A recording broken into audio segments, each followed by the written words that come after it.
breaking news that women sometimes think about things other than sex while they're having sex. In the early 1970s, famed sex researchers William Masters, not to be confused with William H. Macy, who's the name I want to say, and Virginia Johnson came up with this term called spectatorship to describe how women sometimes have sex the same way that men watch football. That is, we're watching it. We're not really engaged fully in it.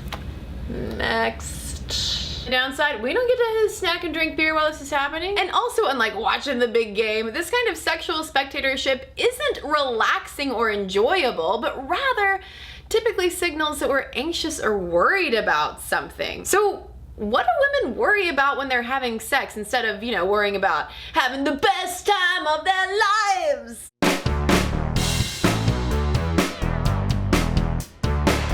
According to research, the number one thing women worry about when they're having sex, which, fun fact, academics term non-erotic cognitive disruption, is not, gotta do so much laundry, there's the dishes, kids, oh God.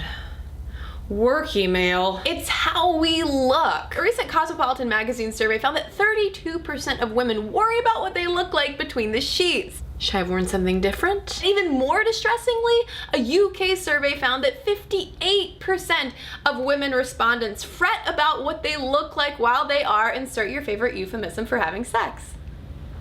And academic studies investigating this pattern have linked it to things like negative body image, psychological distress, and not being in a relationship, which makes me wonder whether this kind of self-consciousness is more present when we're hooking up. But relationship status aside, I also wonder how much of this anatomical insecurity is typically targeted at our vaginas. Because surprise, guys, y'all aren't the only ones worried about size downstairs. Even though most women and girls don't talk about it openly, it is highly common for us to be concerned about matters of length, girth, evenness, tightness, scent, and of course, hair! The never-ending debate about hair down there! Not to mention concerns about breast size, weight, cellulite, stretch marks, supposed skin blemishes like moles or pimples, pit hair, leg hair, any kind of hair, and other common sites of female appearance anxiety. Guys, you have your non-erotic cognitive distractions as well, but it's not so much how you look, but rather how you perform. All of which reminds me of an old saying, don't hate the player, hate the game. Or in this case, watching the game. So be a sexual player. Wait. Touchdown!